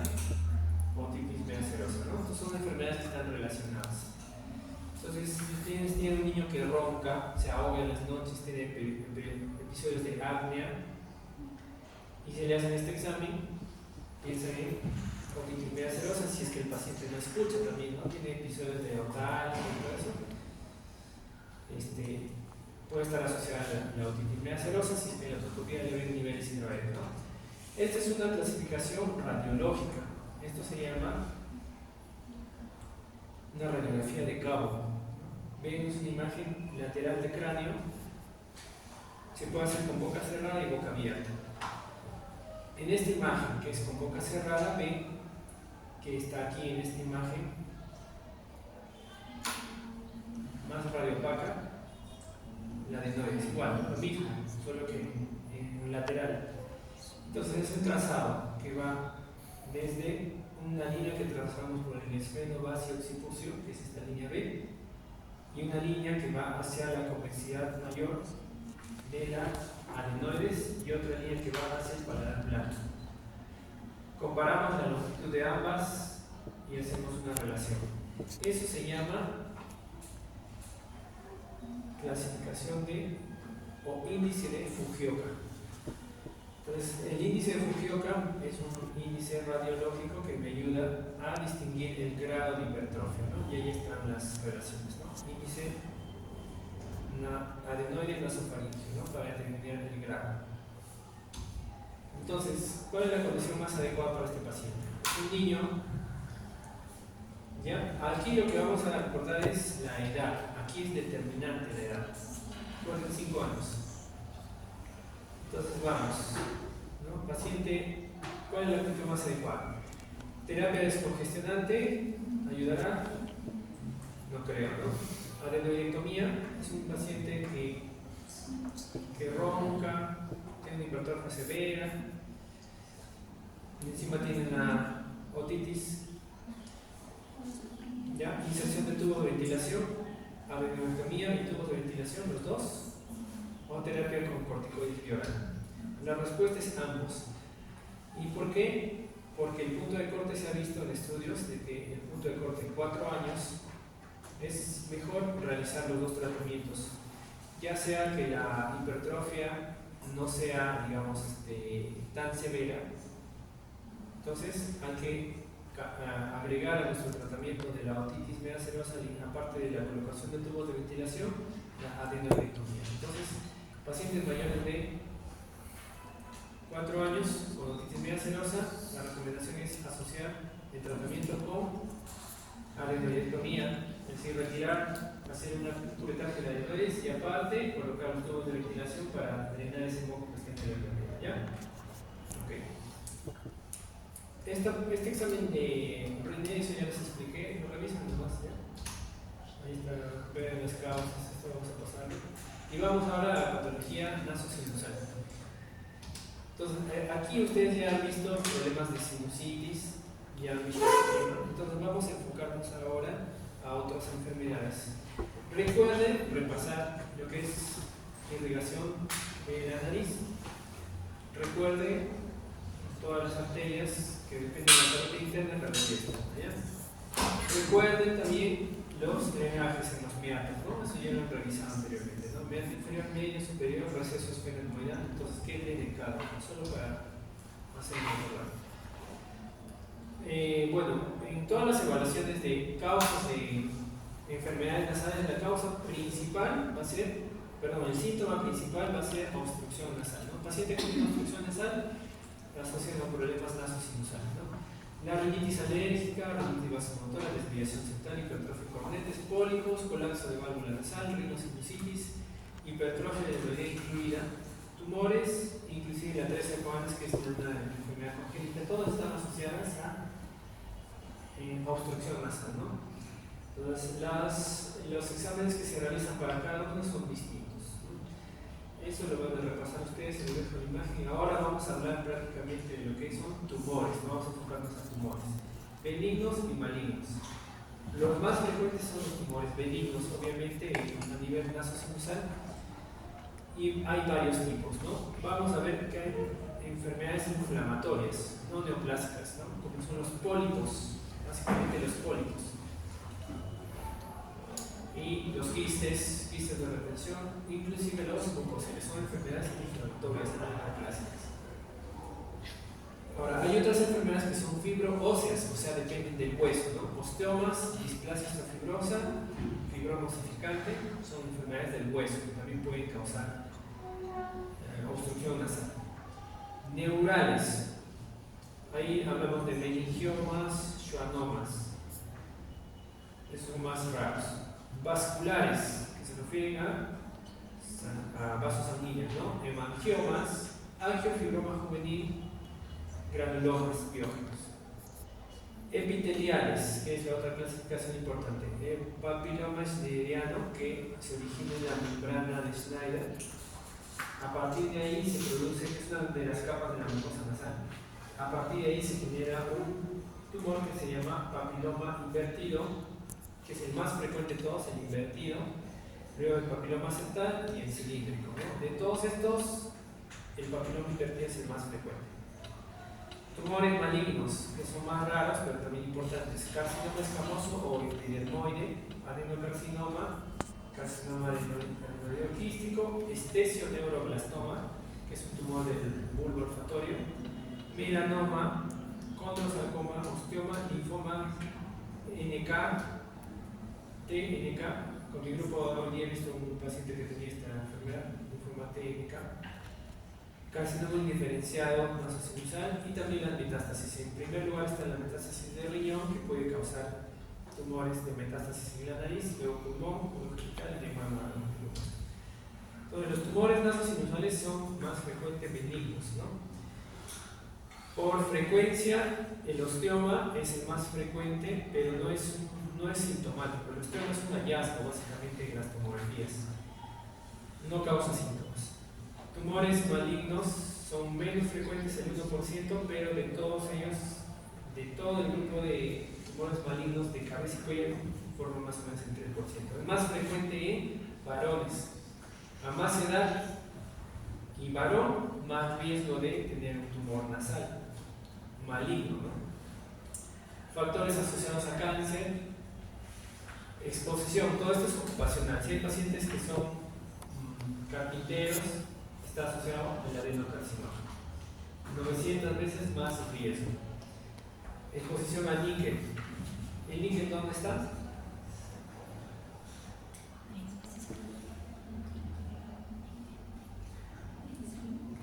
Níquel está muy frecuente en joyería, todo lo que son materiales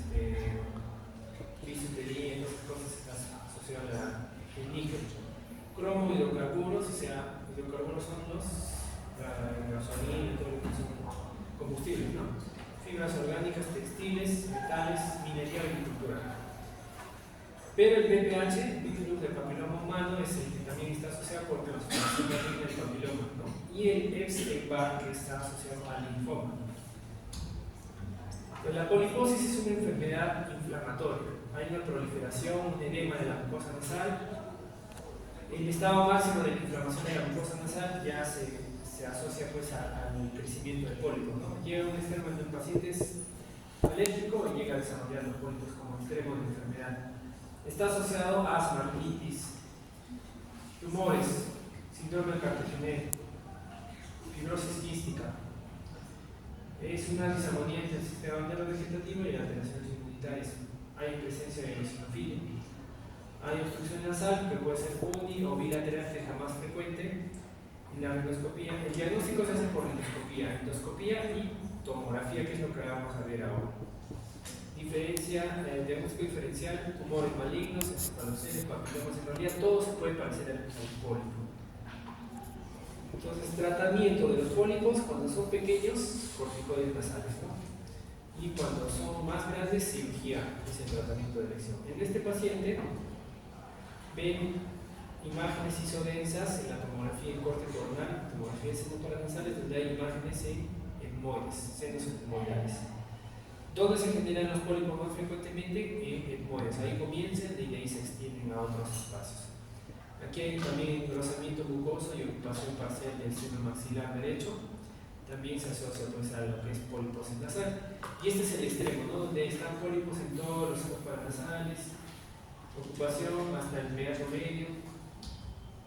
Los pólipos se ven así, como imágenes, como una uva pelada, ¿no? Algo transparente. Pueden salir hasta a veces cerca de la fosa nasal.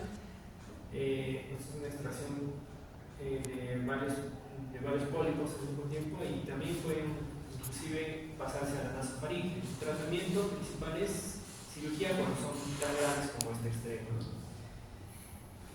Pólipo antroconal es una variante del pólipo, solo que este se produce usualmente solamente en el seno maxilar.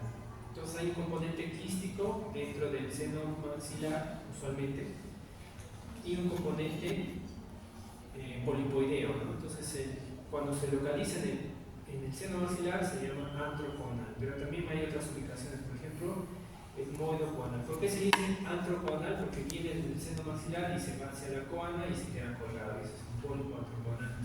Puede haber etmoidocoanal, esfenocoanal, pero todos el más frecuente es el antroconal.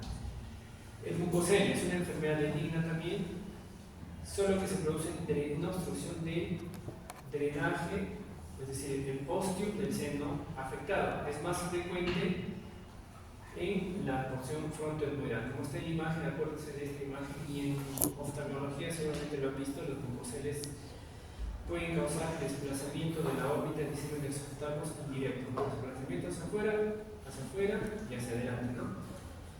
Entonces, seno etmoidal es el más frecuente. Entonces, es un contenido de moco dentro del seno que tiene una matriz que genera osteólisis, una matriz osteolítica que genera remodelamiento óseo. Entonces, el paciente tiene deformidad de la órbita, de desplazamiento, y en la imagen de tomografía se ve una imagen con una ocupación de líquido dentro del seno afectado, ¿no? Que es usualmente el más frecuente, el seno etmoidal. También el seno frontoetmoidal. Papiloma invertido, que les decía, es un papiloma isneriano más frecuente, de todos, más frecuente en hombres y a partir de la quinta, sexta década de la vida. Cofactor principal, VPH, serotipo 6 y 11. Menor frecuencia en 16-18, ubicado igual más frecuentemente en etmoides, fosa nasal, luego seno maxilar. ¿Por qué es importante el papiloma invertido? Porque tiene riesgo de malignizar. Es un riesgo de más o menos 10%, es un riesgo relativamente bajo, pero de todos los tumores benignos es el que puede malignizar. Entonces es importante eso, ¿no? Carcinoma epidermoide al 10% más o menos de la frecuencia. El tratamiento básicamente es quirúrgico, retirar el tumor vía cirugía endoscópica nasal. Aquí ven una imagen de resonancia. ¿Cuándo pedimos tomografía y cuándo pedimos resonancia? Cuando pedimos tomografía es como un examen inicial, es como para nosotros pedir una radiografía. Ya pedimos una tomografía para ubicar qué lesiones están afectados y cuando pedimos resonancia, cuando creemos que hay lesión o continuidad cerca al cerebro, cuando hay lesión a nivel de la órbita, ¿no? A esos niveles, cuando queremos ver si hay extensión, a esos niveles podemos pedir resonancia magnética, ¿ya? El angiofibroma juvenil es un tumor, ya este es un tumor vascular, ¿no? Es otro tipo de tumor. El anterior, ¿qué tipo era? El invertido es un tumor epitelial, ¿no? Y este de acá es un tumor vascular. Entonces, el angiofibroma juvenil es, sí, el cuadro clásico de este tipo de pacientes es paciente joven, epistaxis, ¿qué más? Obstrucción nasal, ¿ya? Paciente joven con obstrucción nasal, epistaxis, es un angiofibroma juvenil hasta que se demuestre lo contrario, ¿ya? Tumor vascular localmente agresivo, este tumor se puede meter a varias estructuras, es muy raro en realidad, es 1 en 150.000, pero afecta más a varones jóvenes. Tiene un componente hormonal, entonces ver angiofibroma juvenil en mujeres no hay casos en mujeres, ¿ya? Biopsia está contraindicada, porque el tumor lo tocan y sangra. Si toman una biopsia, se va a desangrar el paciente, hay que salir tratamiento. Entonces, uno de los pocos tumores que no necesitamos si lo identificamos con tomografía. Resección se hace quirúrgica y hay un procedimiento que se llama embolización. Como tiene muchos vasos sanguíneos, lo que se hace es una embolización, es decir, el neurocirujano entra por vía femoral, pasa un catéter por la vena cava, sube hasta el cerebro, por la arteria, y va hacia la arteria que está nutriendo al tumor, ¿no? El angiofibroma juvenil, por ser un tumor vascularizado, depende muchas veces de la arteria esfenopalatina, ya localizado más que todo en la parte posterior de la fosa nasal, y el esfenopalatismo es una rama gruesa, rama de la maxilar interna, rama de la, repasen eso, ¿ya? Las ramas de la irrigación nasal. Cuadro clínico, lo que les dije, ¿ya? Ahora vamos con los tumores nasales malignos. De todos esos, ¿cuál es el más frecuente? El carcinoma escamoso, espinocelular o epidermoide, ¿no? Son los sinónimos. Más frecuente, y el seno más afectado es el maxilar. El adenocarcinoma ya hemos hablado, más frecuente exposición al polvo de madera, más frecuente en varones. Carcinoma nasosinusal indiferenciado, es un tumor agresivo, metástasis ganglionares, tiene mal pronóstico. El neuroblastoma olfatorio o estesioneuroblastoma es un tumor en el techo de la fosa nasal, hay diseminación intracraneal y es un tumor del bulbo olfatorio, lo que les dije, ¿no? El melanoma también puede haber en la mucosa nasal, es un tumor pigmentado, ¿no? Y tiene mal pronóstico.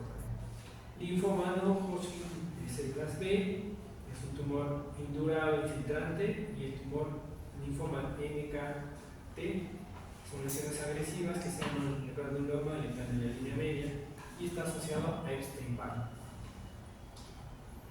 Entonces, este es un estesioneuroblastoma. ¿Ya? Es un tumor que comienza en la fosa olfatoria, invade a nivel intracraneal y se va también a nivel de la fosa nasal, ¿no? Este es un tumor que va en el seno maxilar. ¿Cuál es el más frecuente? El carcinoma epidermoide, ¿no? Pero igual ahí tenemos que tener los antecedentes del paciente, ¿no? Si ustedes le dicen que es un paciente que trabaja, es carpintero, tiene obstrucción nasal, se le encuentra en la tomografía un tumor en el seno maxilar, ¿qué cosa pensarían? Un adeno, ¿no? Adenocarcinoma, pero la exposición. Entonces, los datos clínicos son importantes al momento que les dicen cuál es su diagnóstico, ¿ya? Este es un melanoma nasal y este es un linfoma. Este es el granuloma nasal de la línea media. El linfoma puede a veces erosionar inclusive el paladar, los linfomas, ¿ya? Vemos el caso clínico. Este es un caso de un tumor benigno, ¿ya? Niño de 13 años, es un adolescente de 13 años que tiene congestión nasal progresiva en la fosa nasal derecha, tiene epistaxis recurrente, además presente hiposmia. tiene asma y bueno, recibe tratamiento por asma, ¿no? Es un distractor.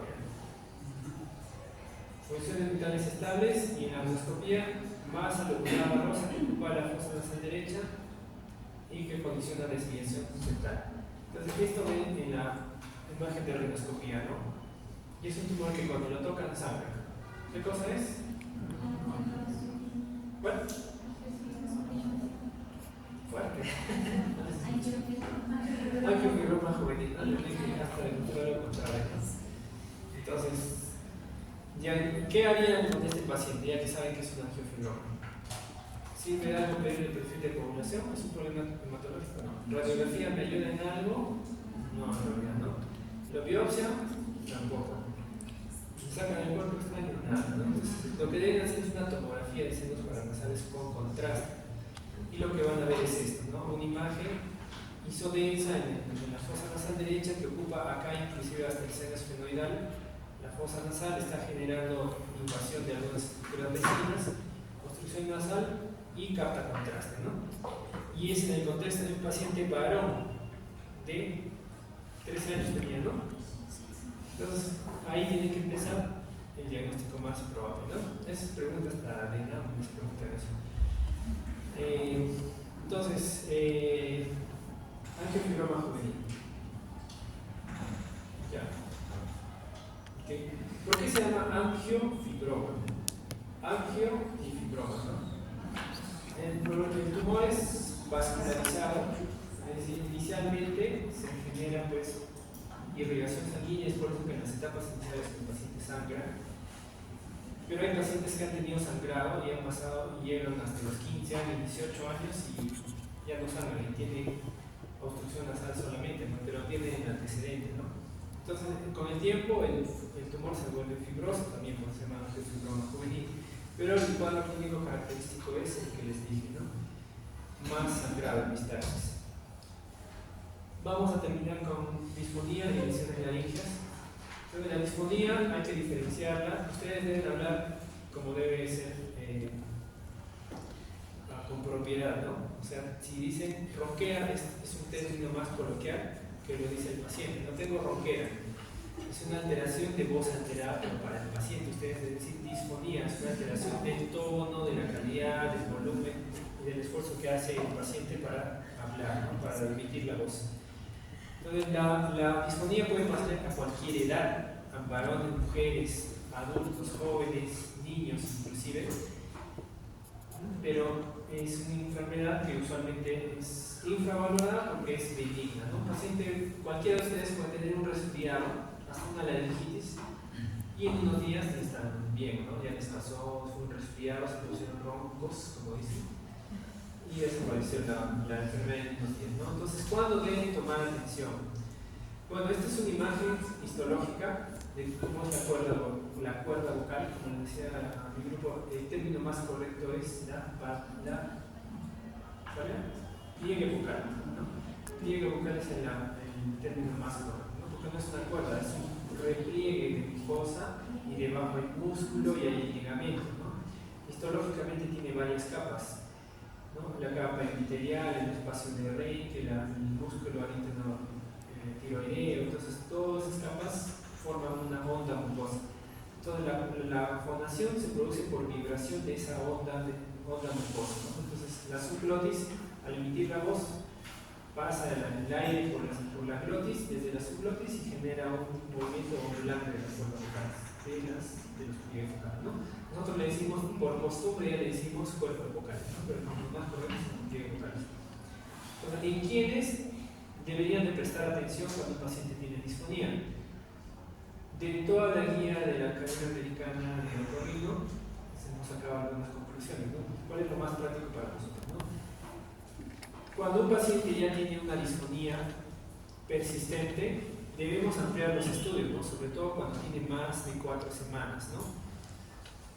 Si tiene más de 4 semanas su problema de disfonía, ya se debe hacer una laringoscopía. Entonces no debe quedar solamente en una evaluación una evaluación clínica, ¿no? Sino también una laringoscopía. Si es un problema grave que se sospecha, es decir, no sé, una obstrucción, un atragantamiento, un cuerpo extraño, obviamente no va a esperar las 4 semanas, tiene que ser inmediato, ¿no?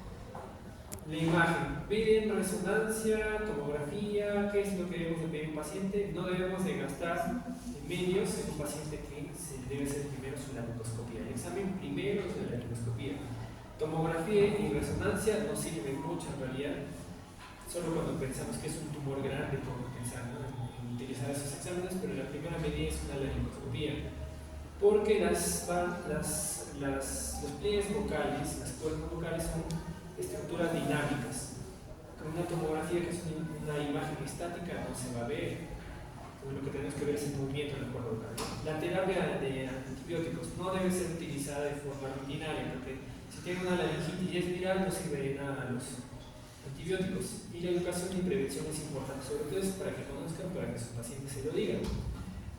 El examen de laringe, la laringoscopía se puede hacer con laringoscopio rígido, que ustedes han visto cómo se hace, más han visto el flexible, ¿no?, en sus prácticas. Laringoscopía por flexible, el nasoflexible flexible yo hago con rígido también. Y hay recomendaciones cuando tienen un paciente que tiene disfonía, ¿no? ¿Qué le deben de recomendar? Hidratarse, sobre todo. Si el paciente es docente, si está ya con disfonía, que hable más, va a empeorar su condición, ¿no? Utilizar micrófonos, parlantes o lo que sea, ¿no? Evitar fatiga de la voz, ¿no?, esfuerzo de la voz, humidificadores, ¿no? Inclusive el hablar en voz susurrada también causa esfuerzo de las cuerdas vocales. No fumar, no masticar,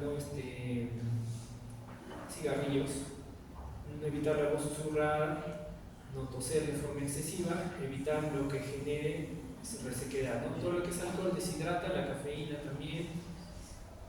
Entonces todo lo que es especie la mucosa hay que evitar. Para terminar, algunos antihistamínicos también están contraindicados en diabéticos, ¿no? La parálisis de cuerda vocal es una causa frecuente de las disfonías agudas.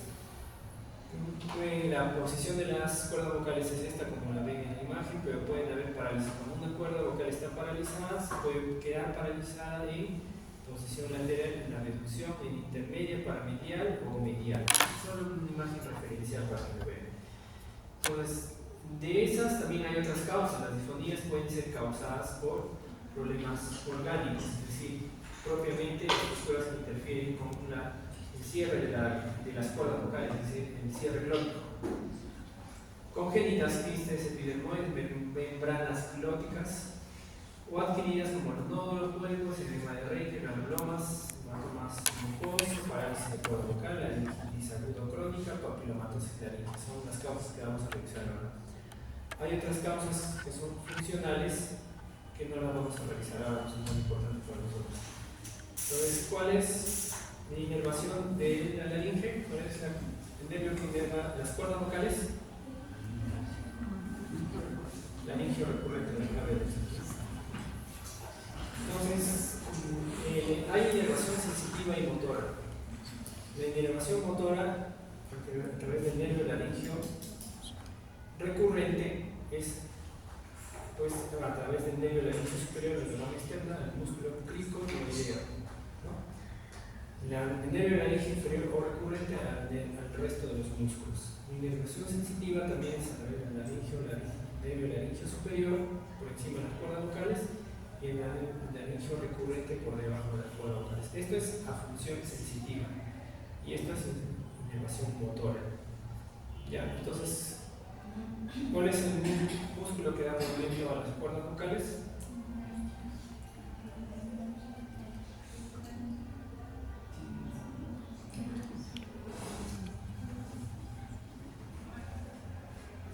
El cricotiloideo participa en la función vocal. El tiroideo es el que funciona en la producción de la voz. Es aquí. El resto de los músculos intervienen en el cricotiloideo.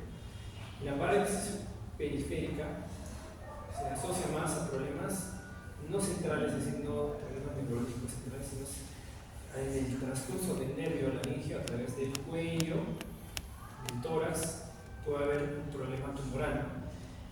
Y más frecuentemente está asociada a la cirugía tiroidea cuando hablamos de parálisis periférica, ¿no? ahí se puede producir la lesión cuando hacen cirugía de tiroides, cirugía de tumores del cuello, cuando también hay tumores del tórax que pasan por el mediastino, por el transcurso del laringio recurrente, también puede pasar. La parálisis de cuerda vocal entonces es la disfonía, a veces puede causar atragantamiento o ligera disnea porque también hay un problema sensitivo aparte de motor, ¿no? El paciente pierde la sensibilidad, se acumula la secreción y se puede atorar, ¿no? Puede causar problemas al inicio, en las primeras semanas, que va mejorando con el tiempo, ¿no? El diagnóstico con laringoscopía, no hagan tomografía para eso, no van a ver nada en la tomografía ni resonancia. Y el tratamiento básicamente en primer lugar, rehabilitación. Si no hay mejoría, se puede hacer tratamiento quirúrgico, ¿no? Hay tratamientos para eso. Tiroplastía es una modificación en el espacio paraglótico para rellenar esa cuerda. Se puede rellenar con hidroxiapatita y también se puede hacer inyección de grasa, ¿no? Hoy día vimos un paciente que tenía una parálisis de cuerda vocal y se le hizo este tratamiento, ¿no? Inyección de grasa.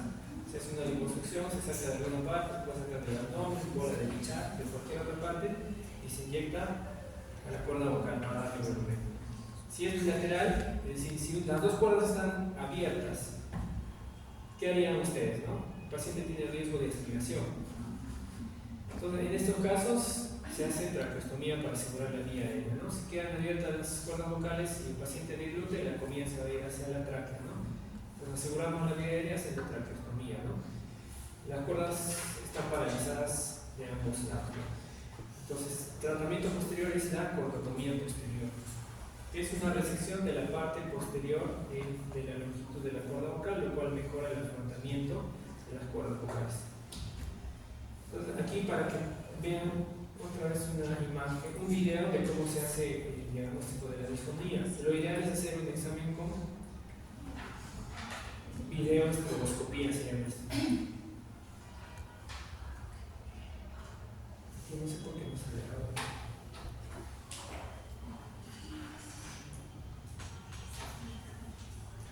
Bueno, ahí el paciente está pidiendo que repita la letra dice, y ahí se ve por imagen en estroboscopía el movimiento ondulante de las cuerdas vocales o pliegues vocales, ¿no? En realidad eso es lo que ocurre, ¿no? Un movimiento que va desde la subglotis hasta la glotis, supraglotis, que genera como una onda mucosa.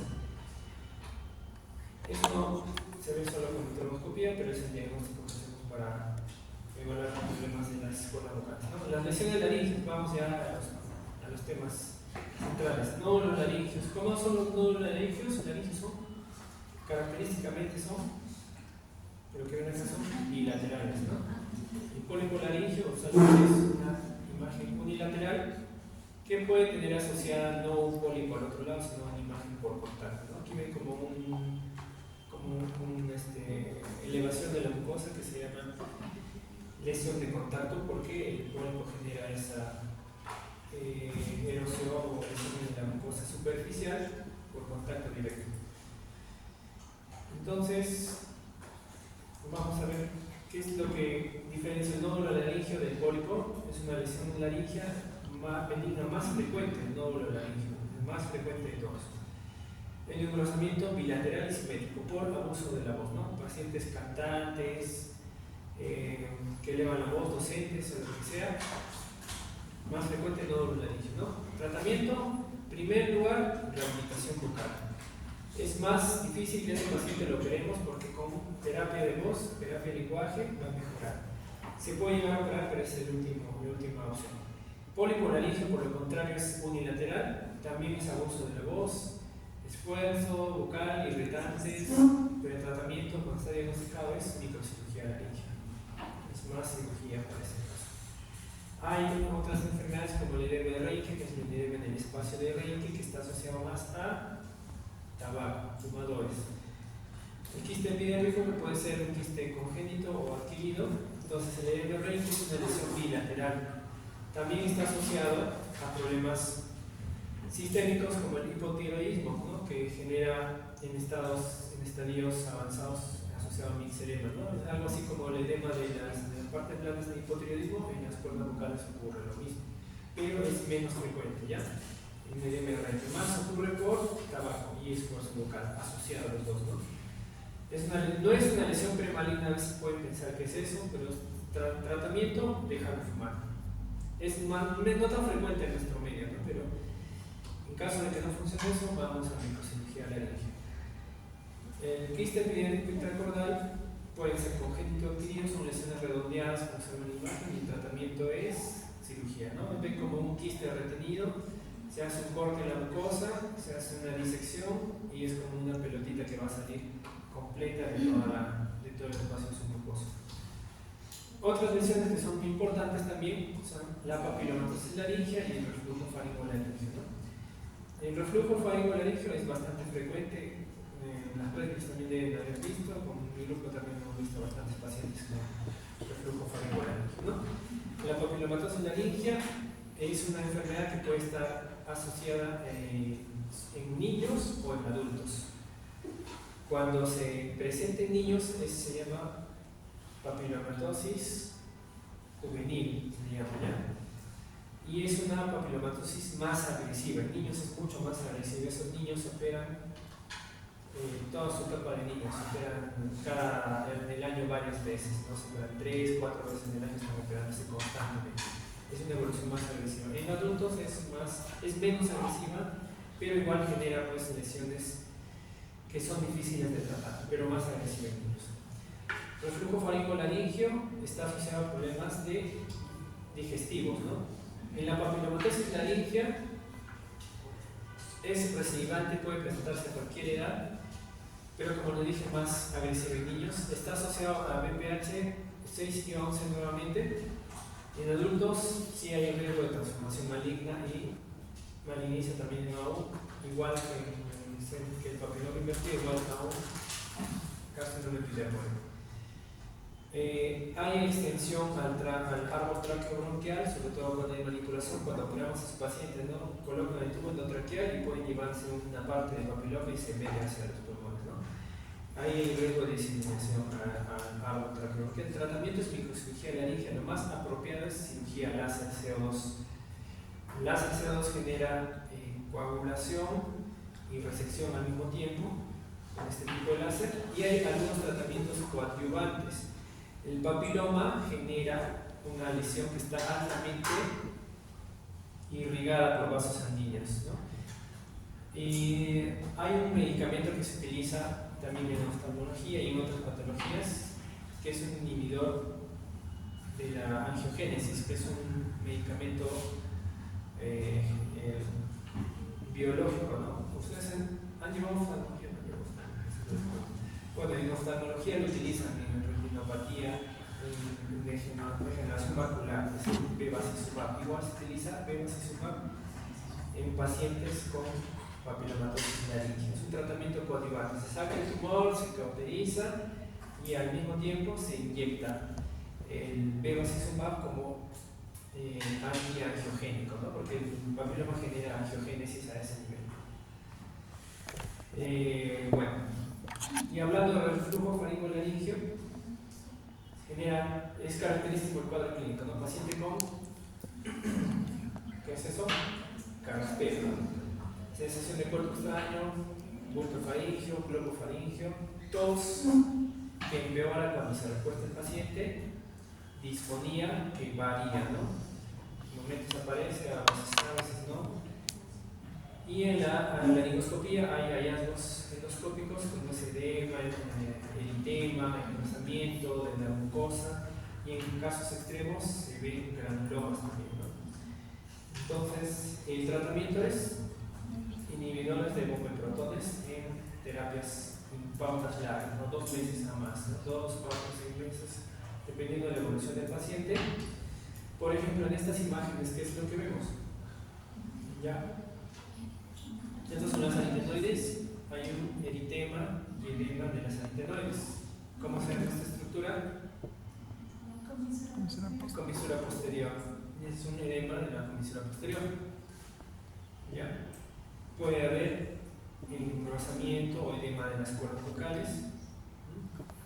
Puede haber un ojo endolaringeo espeso, puede haber obliteración del ventrículo laringeo, que es el espacio que hay entre la cuerda vocal y la banda ventricular.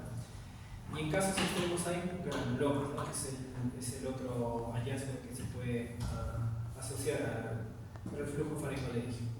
Hay dos escalas, el índice de síntomas de reflujo y el puntaje de hallazgos endoscópicos de reflujo. Este es un índice que el paciente le da puntaje, ¿no? Disfonía, si le molesta, de 0 al 5 le pedimos al paciente que le dé puntaje a cada síntoma y allá vamos a si es más de 13, el paciente tiene reflujo faringoalérgico.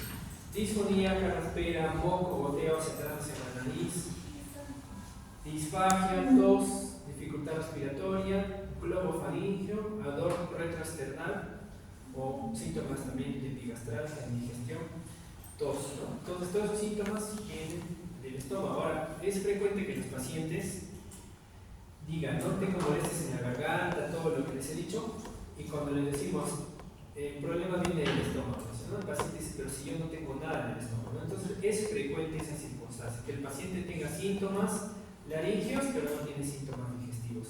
Es una situación frecuente porque el reflujo puede ser más manejable, los síntomas son no tan frecuentes porque la mucosa digestiva es más resistente que la mucosa laringea. Entonces por eso es más frecuente que haya síntomas más en la laringe, ¿ya? Y los síntomas, el puntaje de hallazgos, ¿ya? Si tiene más de 7 puntos en todos los hallazgos, ¿no? Pseudosulcus, que es el edema de las subglotis, la obliteración ventricular, ¿no?